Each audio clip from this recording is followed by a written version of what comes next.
తిరిగి ప్రారంభించాం. ఈరోజు దీపం పథకం కింద 2 కోట్ల గ్యాస్ సిలిండర్లు కూడా ఉచితంగా అందజేస్తాం జరిగింది. గత ప్రభుత్వం ఒక్క డిఎస్సి కూడా ఇవ్వలేదు, ఒక్క టీచర్ పోస్ట్ భర్తీ చేయలేదు. అదే కూటమి ప్రభుత్వం ఏర్పడిన మొదటి సంవత్సరంలోనే 16,347 ఉపాధ్యాయుల పోస్టులు భర్తీ చేసే మెగా డిఎస్సి కూడా ఈరోజు మనం నిర్వహిస్తున్నాం. ఈ నెలలోనే అన్నదాత సుఖీభవ, ఆగస్టు 15కి మహిళలకు ఉచిత బస్ ప్రయాణం. గత పాలకులు ఆస్తులు కొట్టేసేదానికి తీసుకొచ్చిన ల్యాండ్ టైటిలింగ్ యాక్ట్ కూడా కూటమి ప్రభుత్వం రద్దు చేస్తాం జరిగింది. పేదలకి చేయూత ఇవ్వటమే కూటమి ప్రభుత్వం లక్ష్యం. అందుకే గౌరవ ముఖ్యమంత్రి గారు P4 అద్భుతమైన కాన్సెప్ట్ ప్రకటించారు. పేద ప్రజలకి చేయూత అందిస్తమే ఈ P4 కాన్సెప్ట్. బంగారు కుటుంబం మార్గదర్శకులందరికీ నా హృదయపూర్వక ధన్యవాదాలు తెలుపుతున్నా.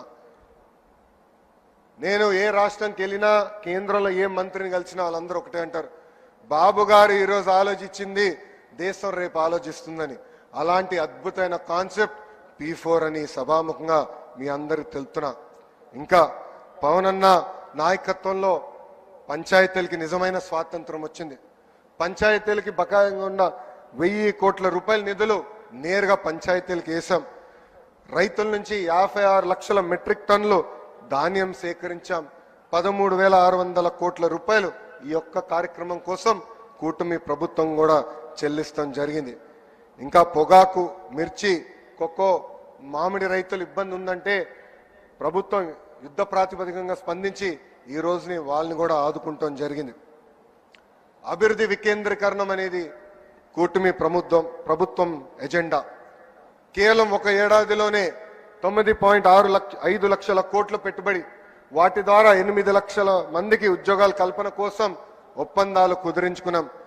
రాయలసీమను ఒక automotive, electronics, horticulture, renewable energy హబ్గా కూటమి ప్రభుత్వం తీర్చిదిద్దుతుంది.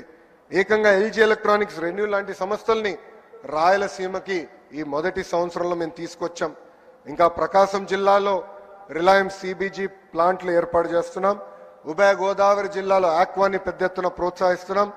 ఉత్తరాంధ్రలో ప్రత్యేకంగా IT, ఫార్మా, మెడికల్ ఎక్విప్మెంట్ తయారీ హబ్గా మార్చేందుకు ప్రభుత్వం అన్ని అడుగులు వేస్తుంది.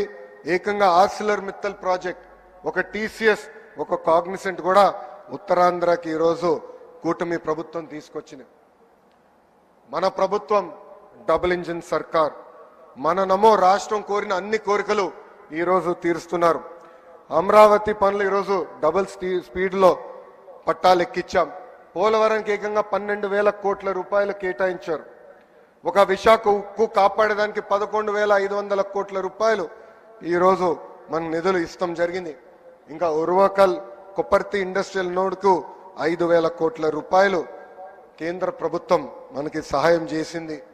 Visakha railway zone, Bhogapuram airport పనులు వేగంగా ఈరోజు జరుగుతున్నాయి. ఇంకా కర్నూలు హైకోర్టు బెంచ్ ఏర్పాటు కోసం కూడా కేంద్ర ప్రభుత్వం సహకరిస్తుంది.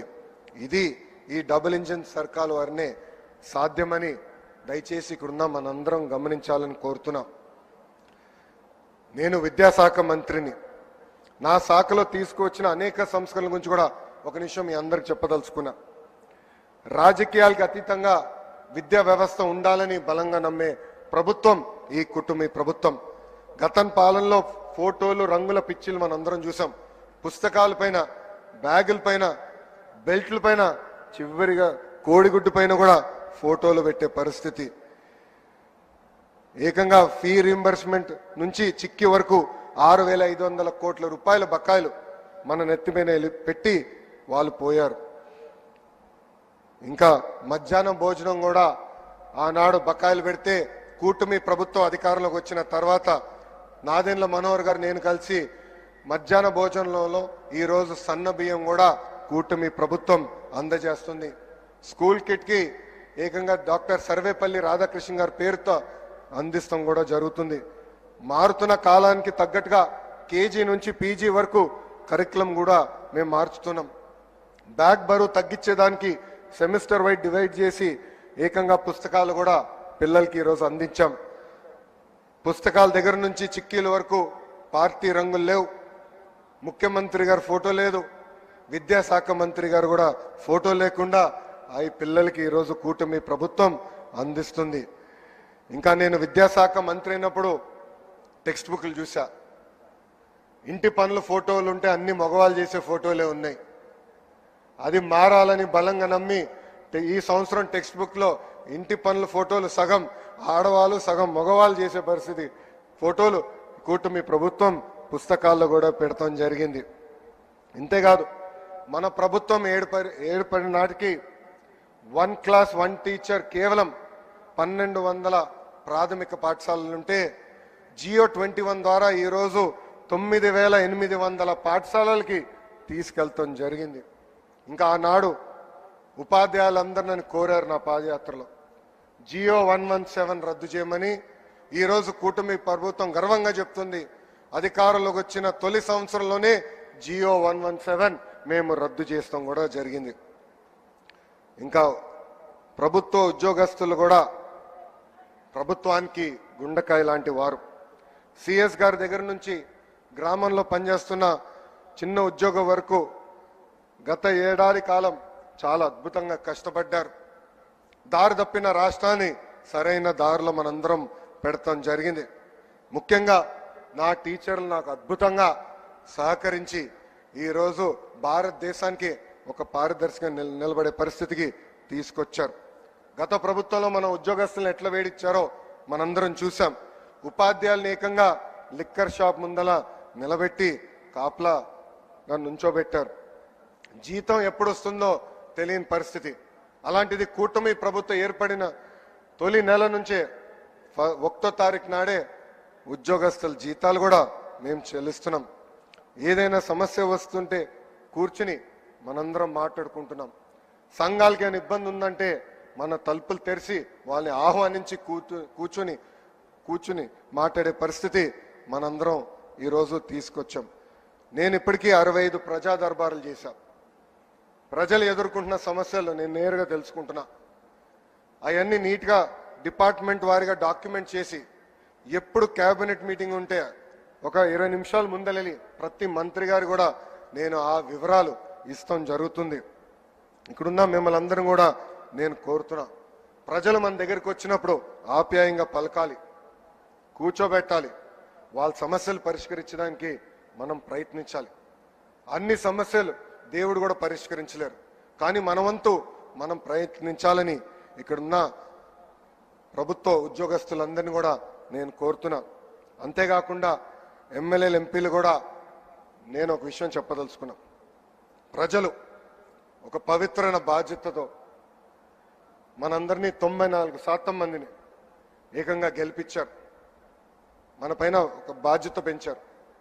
మనందరం కష్టపడాలా, అహర్నిశలు అందుబాటులో ఉండాలా. మన నియోజకవర్గానికి ఒక విజనింగ్ ఎక్సర్సైజ్ ఈరోజు గౌరవ ముఖ్యమంత్రి గారు ప్రజెంట్ చేయబోతున్నారు.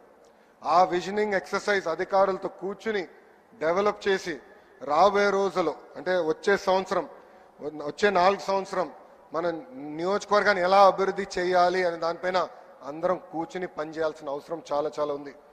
నేను అనేక కంపెనీల ఓపెనింగ్కి వెళ్ళినప్పుడు కానీ ఫౌండేషన్ స్టోన్ వేసినాక వెళ్ళినప్పుడు అక్కడున్న శాసనసభ్యులందరినీ కోరేది ఒకటే, మనందరం పోటీ పడాలి, మన నియోజకవర్గానికి పెట్టుబడులు తీసుకురావాలి. ఆ పోటీతత్వం వల్లనే మనందరం ముందరికెళ్ళొచ్చు, మన నియోజకవర్గాన్ని మనం అభివృద్ధి చేసుకోవచ్చు. మనం గతంలో చూసాం 151 స్థానాలు 11 అయింది. దానికి కారణం ఒకటే, అహంకారం. అహంకారం మనకు అవసరంలా, ప్రజలకు అందుబాటులో ఉండాలా, వాళ్ళ సమస్యలు తెలుసుకోవాలా, అహర్నిశలు పరిష్కరించే మార్గంలో మనందరం కలిసికట్టుగా నడవాలని ఈ సభాముఖంగా కోరుకుంటూ, సంవత్సరం అయింది, సుపరిపాలన తొలి అడుగు మాత్రమే, చేయాల్సిన అనేక కార్యక్రమాలు ఉన్నాయి, కలిసికట్టుగా చేద్దాం. అన్ని రంగాల్లో భారతదేశంలోనే ఆంధ్రప్రదేశ్ని నంబర్ 1 చేసే బాధ్యత ఇక్కడ కూర్చున్న మనందరి పైన ఉందని ఈ సభాముఖంగా తెలుపుకుంటూ, నాకు ఇంత అద్భుతమైన అవకాశం ఇచ్చిన గౌరవ ముఖ్యమంత్రి చంద్రబాబు నాయుడు గారికి, ఉప ముఖ్యమంత్రి పవన్ అన్నకి, బీజేపీ రాష్ట్ర అధ్యక్షురాలు పురంధేశ్వరి గారికి నా హృదయపూర్వక ధన్యవాదాలు తెలుపుకుంటూ మీ అందరి దగ్గర నుంచి సెలవు తీసుకుంటున్నా. నేను ఇప్పుడు 100 చెప్తాను, మీరు మాత్రం చెప్పాలి. వందే వందే. జై హింద్, జై హింద్. అందరికి నమస్కారం.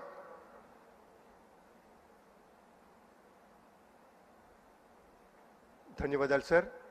ప్రజల అభ్యున్నతే తమ ఏకైక లక్ష్యంగా పనిచేస్తున్న గౌరవ ఉప ముఖ్యమంత్రి వర్యులు శ్రీ పవన్ కళ్యాణ్ గారిని మాట్లాడవలసిందిగా ప్రార్థన.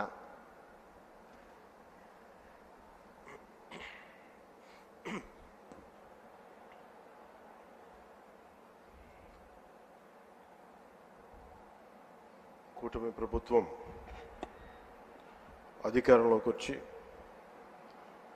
ఏడాది దాటుతున్నందున ఇక్కడికి ఈ కార్యక్రమానికి విచ్చేసిన గౌరవ ముఖ్యమంత్రి శ్రీ నారా చంద్రబాబు నాయుడు గారికి,